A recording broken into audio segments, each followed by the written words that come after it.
몇 년 전 한 비평가의 글을 읽은 적이 있습니다. 그 사람의 그 비평에 대한 내용들은 다 기억이 나지 않고요. 이 한 단어만 기억에 남습니다. 그분이 이런 얘기를 했어요. 예수님이 태어났던 그 첫 번째 크리스마스, 2000년 전에 태어났던 그 첫 번째 성탄절은 메리 크리스마스가 아니었다는 것입니다. 이렇게 표현해요. 메스 크리스마스라는 거예요. 메시라는 말은 이게 엉망진창인, 지저분한 그런 의미예요. 그러니까 예수님께서 첫 번째 태어났던 그 날이 기쁨의 성탄절이 아니라 엉망진창의 날이었다라고 평가를 하더라는 것입니다. 왜 그런 평가를 할까요? 오늘 우리가 읽었던 이 말씀 때문에 그래요.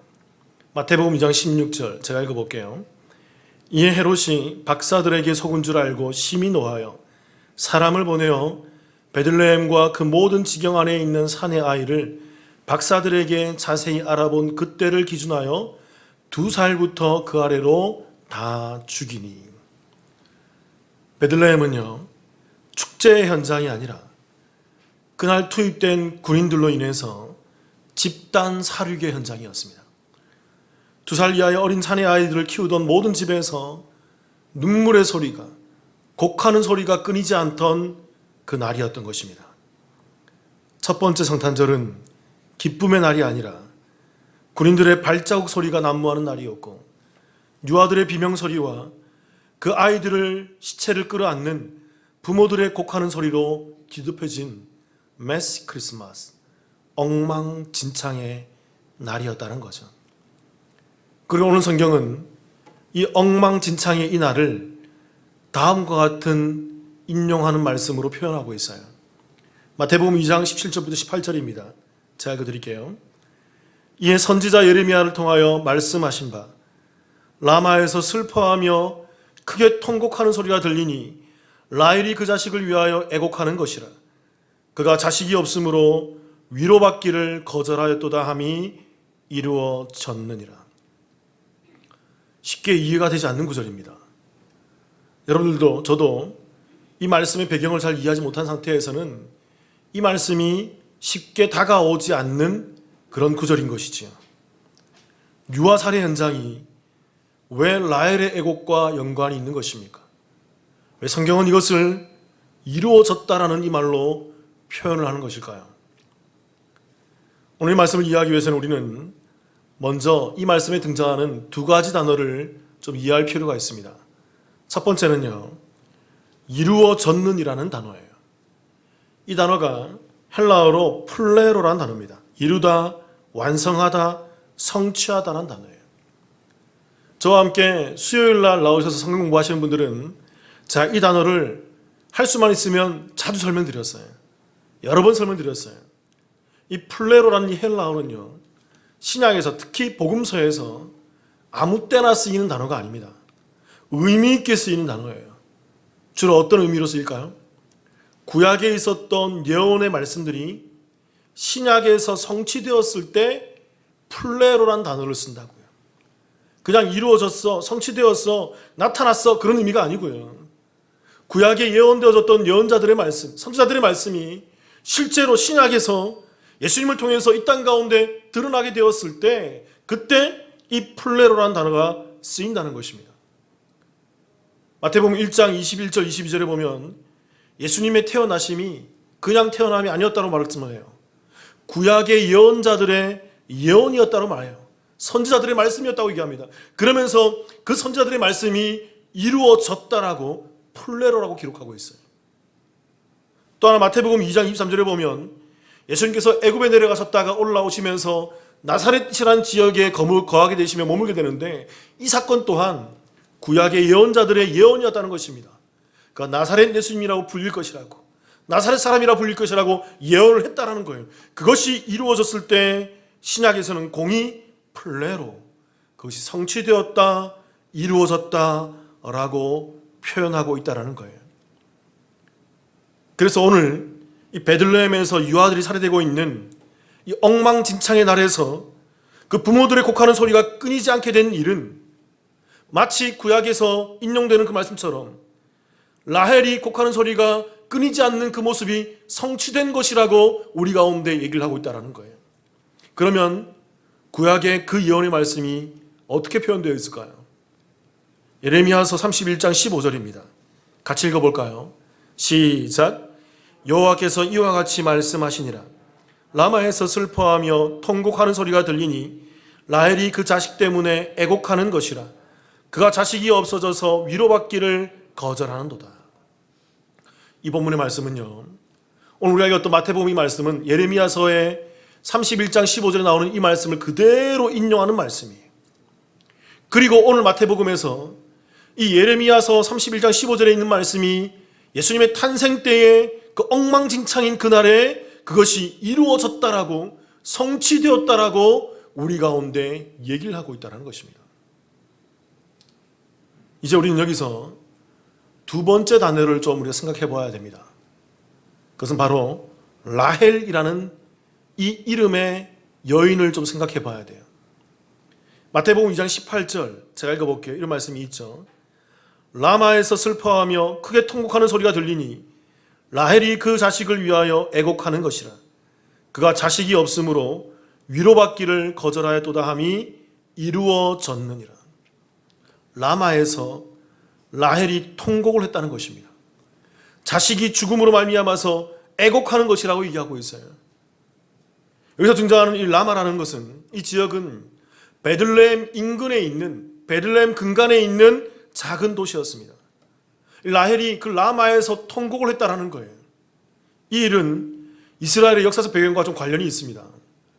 이스라엘은 하나님이 주신 율법을 거역하고 죄악 가운데서 하나님을 떠나 하나님을 벗어나서 계속 죄만 행하고 죄악 가운데 있었어요. 결국 그들은 강성한 아수르에 의해서 북이스라엘과 남유다가 멸망을 당하게 됩니다.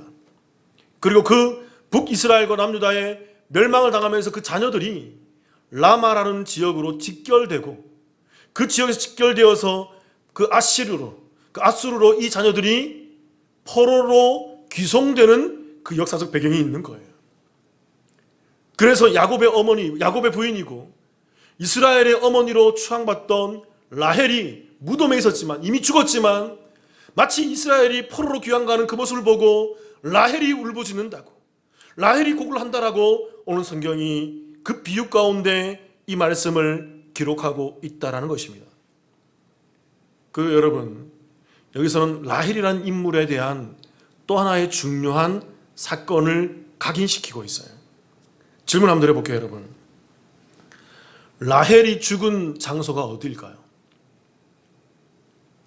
라헬은 어디서 죽었을까요? 오늘 말씀에 나눈 거 보면 라헬은 꼭 어디에서 죽어만 할까요? 그렇죠. 창세기 35장 19절 제가 읽어볼게요. 라헬이 죽음에 에브랏 곧 베들레헴 길에 장사되었고, 라헬이 에브랏이라는 곳에 죽었는데 그것은 베들레헴 길 가운데 있다는 것입니다. 그런데 그 뒤에 있는 창세기 48장 7절에서 이 장소를 해석해 주고 있어요. 같이 한번 읽어볼까요? 48장 7절 시작. 내게 대하여는 내가 이전에 밧단에서 올라올 때 라헬이 나를 따르는 도중 가나안 땅에서 죽었는데 그곳은 에브랏까지 길이 아직도 먼 곳이라. 내가 거기서 그를 에브랏 길에 장사하였느니라. 에브랏은 곧 베들레헴이라. 라헬이 어디서 죽었다고요? 베들레헴에서 죽었다는 것입니다. 정리를 해보면 여러분, 오늘 성경에서 표현되고 있는 베들레헴의 모습은요, 첫 번째로 이스라엘의 어머니로 대변되는 라헬이 죽었던 죽음의 장소였어요. 또 더 나아가서 오늘 예수님이 태어날 때 이 베들레헴에 있던 자녀들이 죽고 죽음을 맞이했던, 그래서 곡하는 소리가 끊이지 않던, 모든 베들레헴에 있던 어머니들의 눈물을 흘리며 곡소리가 끊이지 않던 그 장소였다는 것입니다. 그리고 여기 이스라엘 역사 가운데에서 그 이스라엘이 멸망될 때 베들레헴 인근에 있는, 같은 베들레헴 연안인 지역이에요. 그 라마라는 지역에 이스라엘의 아이들이 모여서 포로로 귀송되며 온 이스라엘이 울고, 특별히 이미 죽었지만 이스라엘의 어머니로 대변되는 라헬도 통곡했을 것이라고 비유되고 있는 그 지역이 바로 이곳 베들레헴이라는 것입니다. 오늘 이곳 베들레헴에 누가 오시는 걸까요? 누가 태어나시는 걸까요? 예수님이 이곳에 오시는 거예요. 뭔가 의미가 있겠죠. 그러면 저는 이 말씀의 의미를 좀 더 분명히 깨닫기 위해서 우리는 예레미야서에서 인용되고 있는 구절의 의미를 좀 살펴볼 필요가 있습니다. 이 예레미야서 인용되고 있는 35장 15절에 있는 이 말씀이 예레미야 전체에서 어떤 말씀 가운데 어떤 뉘앙스로 나타나고 있는지를 살펴보면 오늘 마태복음이 이 말씀을 인용하고 있는 정확한 이유를 우리는 깨달을 수 있게 된다는 거죠. 먼저 예레미야 31장 1절입니다. 제가 읽어볼게요. 여호와의 말씀이니라. 그때 내가 이스라엘 모든 종족의 하나님이 되고 그들은 내 백성이 되리라. 예레미야 31장은요, 그 시작부터 회복을 말하고 있어요. 이스라엘 정족들이 내게 돌아올 것이야. 그리고 그들은 나의 종족이 되고 나는 그들의 하나님이 될 것이야. 그러면서 그들의 회복을 노래하고 있는 것이 예레미야 31장의 서두에 나오고 있는 말씀이죠. 그렇게 여러분 예레미야 31장은요, 따라해 볼게요. 회복의 장. 예레미야 31장의 전체의 말씀은 이스라엘의 회복을 노래하고 있는 회복의 장이라는 것입니다. 그래서 2절을 보세요. 여호와께서 이같이 말씀하시니라. 칼에서 벗어난 백성이 광야에서 은혜를 입었나니 곧 내가 이스라엘로 안식을 얻게 하러 갈 때라. 이스라엘이 은혜를 입게 된다는 것입니다. 이스라엘이 안식을 찾아가게 된다는 것입니다. 그 은혜와 안식을 노래하고 있는 것이 예레미야 31장의 내용인 거예요. 그 4절에 이렇게 얘기하고 있습니다. 처녀 이스라엘아, 내가 다시 너를 세우리니 내가 세움을 입을 것이요 내가 다시 소구를 들고 즐거워하는 자들과 함께 춤추며 나아오리라. 이스라엘이 세움을 입게 된다는 것입니다. 즐거워하며 춤을 추게 된다는 것이죠. 그래서 성경은 계속적으로 31장에서 이스라엘의 회복을 노래하고 있는 거죠. 그리고 우리가 오늘 인용했던 31장 15절, 오늘 이 말씀이 들어가 있는 거 다시 한번 제가 읽어볼게요. 31장 15절. 여호와께서 이와 같이 말씀하시니라. 라마에서 슬퍼하며 통곡하는 소리가 들리니 라헬이 그 자식 때문에 애곡하는 것이라. 그가 자식이 없어져서 위로받기를 거절하는도다. 예레미야 31장 전반적에 걸쳐서요, 전반에서 부정적인 얘기는 여기 딱 하나밖에 없어요. 모두 다 회복을 노래하고 긍정적인 것을 노래하며 이스라엘 백성들이 온전히 돌아올 것을, 그 자녀들이 회복될 것을 말하고 있다고요. 그리고 15절 뒤에 있는 16절 이런 말씀이 있습니다. 같이 읽어볼까요? 31장 16절 시작. 여호와께서 이와 같이 말씀하시니라. 내 울음소리와 내 눈물을 멈추어라. 내 일의 싹을 받을 것인즉 그들이 그의 대적의 땅에서 돌아오리라. 여호와의 말씀이니라. 앞절에서 라헬의 눈물을 얘기했어요. 라헬의 애곡을 얘기했다고요. 라헬의 그 울음을 얘기했다고요. 그런데 이제는 그 눈물을 멈추어라. 그 소리를 멈추어라. 내가 대적의 땅에서 너의 자녀들이 돌아오게 해줄게. 회복되게 해줄게. 그 자녀들이 다시 회복되고 온전해질 것이야 라는 것을 말하고 있다는 것입니다. 그리고 가장 중요하게도 신학자들이 가장 높게 평가하고 있는 구절인 예레미야서 31장 31절부터 33절에 이런 말씀이 기록되어 있어요. 너무나도 중요한 말씀이죠. 제가 읽어볼게요. 31절부터 여호와의 말씀이니라. 보라, 날이 이르느니 내가 이스라엘 집과 유다 집에 새 언약을 맺으리라. 32절. 이 언약은 내가 그들의 조상들의 손을 잡고 애굽 땅에서 인도하여던 내 나라에 맺은 것과 같지 아니할 것은 내가 그들의 남편이 되었어도 그들이 내 언약을 깨뜨렸습니다. 여호와의 말씀이니라. 33절. 그러나 그날 후에 내가 이스라엘 집과 맺을 언약은 이러하니 곧 내가 나의 법을 그들의 속에 두며 그들의 마음에 기록하여 나는 그들의 하나님이 되고 그들은 내 백성이 될 것이라. 여호와의 말씀이라.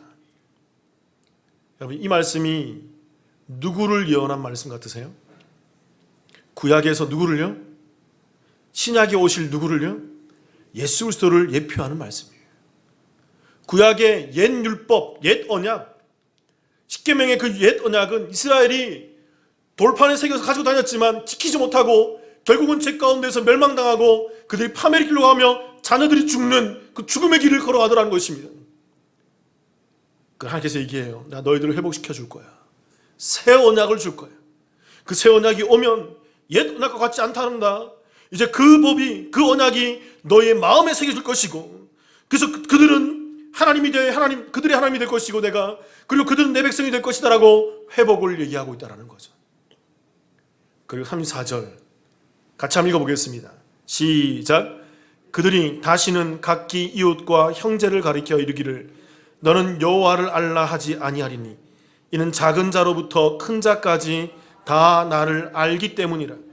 내가 그들의 악행을 사하고 다시는 그 죄를 기억하지 아니하리라. 여호와의 말씀이니라. 그날에는, 그 새 언약이 이 땅 가운데 임하는 그날에는 그 언약을 받은 자들이 마음의 할례, 마음의 언약을 새기게 된다는 것입니다. 성령에 의해서 인치심을 받는 그 마음의 할례를 얘기하는 거예요. 그래서 그들이 마음의 그 영적인 인치심을 받고 하나님을 다 알게 된다는 것입니다. 그것이 끝나는 게 아니에요. 그들의 죄가 사함을 입고 정확히 그들이 하나님 앞에서 하나님의 백성이 되는 회복을 노래하고 있다라는 것입니다. 그러니까 오늘 마태복음, 오늘 본문이 인용하고 있는 이 라헬의 애곡은요, 라헬의 눈물로 끝나는 것이 아니라 회복의 길목 가운데 있는 거예요. 오늘 성경은 그것을 인용한 거죠. 너희들 이 땅 가운데 죄악 가운데에서 그 애통과 그 눈물과 아픔과 그 어려움을 경험하게 될 거야. 아무리 잘 살아도, 아무리 지위가 높아도, 아무리 건강해도, 아무리 잘 된다고 하더라도 다 이 땅 가운데에서 그 눈물을 경험하게 될 거야. 그 아픔을 경험하게 될 거야. 그 어려움을 경험하게 될 거야. 고도로 발달한 이 시대 가운데에도 작은 바이러스 하나로 온 시대가 신음을 하고 있지 않습니까? 그 어려움을 갖고 있을 거야.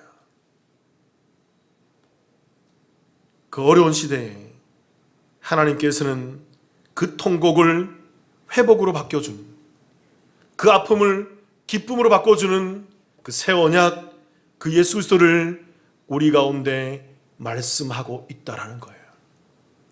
그래서 이 말씀이 오늘 마태복음 예수님의 그 첫 번째 메시 크리스마스, 엉망진창인 그 첫 번째 성탄절에 이 말씀이 그대로 인용되고 그렇게 삽입되어 있다는 것입니다. 그 가운데 누가 오신다는 거예요? 예수님이 오신다는 것입니다. 그 죽음의 땅에, 그 혼란한 땅에, 그 눈물의 땅에 그 모든 생명으로 살리고 회복시키시며 온전케 하실 그 하나님의 아들 새 언약 예수 그리스도가 이 땅 가운데 오심을 말하고 있는 것이 오늘 본문 말씀의 의미라는 거죠. 자, 여러분께 질문 하나 더 드려보겠습니다. 이런 질문 드려볼게요. 잘 들으셔야 돼요, 질문을. 예수님의 이름이 뭔 줄 아세요? 예수님의 이름이 뭐죠? 예수님의 이름은 예수죠, 예수. 근데 여러분, 예수님의 이름이 한 가지가 아니라 두 가지라는 사실을 아십니까? 마태복음 1장 21절을 읽어볼게요. 같이 한번 읽어보겠습니다. 시작. 아들 낳으리니 이름을 예수라 하라. 이는 그가 자기 백성을 그들의 죄에서 구원할 자이심이라 하니라. 아들 낳으리니 그 이름을 뭐라 하라? 예수라 하라. 예수님이 첫 번째 예수라는 이름을 가지고 있죠. 예수라는 이름의 뜻이 무엇입니까? 자기 백성을 그들의 죄에서 뭐 할 자? 구원할 자라는 것입니다. 그래서 여러분, 우리가 예수를 믿고 죄에서 구원받아 이 자리에서 예배 드리는 것입니다. 그리고 또 예수님의 두 번째 이름이 뭘까요? 마태복음 1장 23절 같이 읽어볼게요. 시작.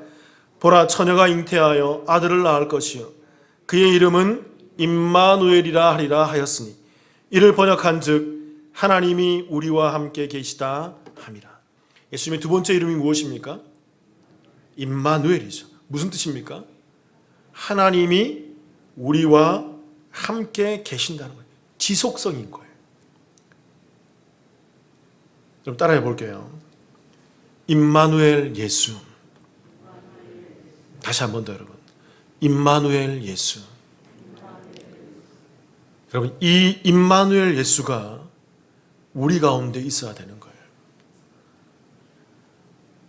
간혹가다 이런 분들이 있습니다. 저는 예수 믿어요. 제가 사해졌어요. 그래서 예배 드립니다. 여기서 끝. 제가 말씀드려요. 예수 믿는 거 아니에요. 그 예수 믿는 게 아니라고요. 예수 믿는 사람은 예수님의 두 번째 이름과 상관이 있어야 돼요. 그 이름이 무엇이라고요? 임마누엘. 그 이름 뜻이 무엇이라고요? 하나님이 우리와 함께 하시다. 그러니까 예수 믿는 사람들은 그 죄가 해결되고 죄가 해결되면서 끝나는 것이 아니라 죄가 해결됨으로 말미암아 이 땅에서 누구를 경험해야 돼요? 누구를 경험해야 돼요? 하나님을 경험해야 돼요. 그들이 예수 믿는 사람이라고요. 여러분, 창세기와 계시록을 떠올리십시오. 아담이 그 죄 가운데 추방당했는데 누구와 멀어진 거예요? 하나님과 멀어진 것입니다. 그전에는 하나님과 대화를 했다고요. 하나님을 경험했다고요. 그 에덴의 안식 속에서 하나님의 임재를 경험했다고요. 그러나 그것을 잃어버린 것이 죄 때문인 것입니다. 그래서 예수 믿는 자들은 그 죄가 해결되고 거기서 끝나는 게 아니에요. 끝났으면 어디로 들어가야 돼요? 그 안식 속으로, 그 에덴 속으로 들어가서 그 속에서 누구를 경험해야 될까요? 하나님을 경험하는 자들이라는 것입니다. 하나님을 경험하지 않기에 이 땅에서 애곡하는 것입니다. 하나님을 모르기에 코로나19 가운데 힘든 거예요. 하나님을 모르기에 이 땅에 죽음이 찾아오는 순간에 모두 다 어려운 거죠. 하나님 모르기에 내 삶의 작은 부분만 힘들어도 괴로운 것입니다. 하나님을 모르기에 내 자녀와 내 배우자와 내 삶의 어려움 속에서 고통의 눈물을 흘리고 있는 거예요. 근데 그 삶의 현장에 누가 임하시는 것입니까? 어떤 예수? 할렐루야. 임마누엘 예수. 그 예수가 이 땅에 오셔서 우리 죄를 사해 주시고 이 땅에서 하나님의 은혜를 누리게 되는 것입니다. 사랑하는 성도 여러분, 이 땅 가운데에서 하나님을 경험하시는 저와 여러분의 삶이 되시기를 주님의 이름으로 축원합니다. 우리의 매번 돌아오는 크리스마스가 그 우울하고 코로나 때문에 우울하고 정말 눈물을 삼키며 어찌할 수 없는 그런 메시 크리스마스가 아니라 예수님 때문에 하나님을 경험하며 어떠한 상황이든 어떤 죽음의 현장이든 하나님을 누릴 수 있는 그 메리 크리스마스이기를 주님의 이름으로 축복합니다. 우리 옆 사람과 함께 인사 나눌까요? 메리 크리스마스. 축복합니다. 같이 한번 기도하시겠습니다.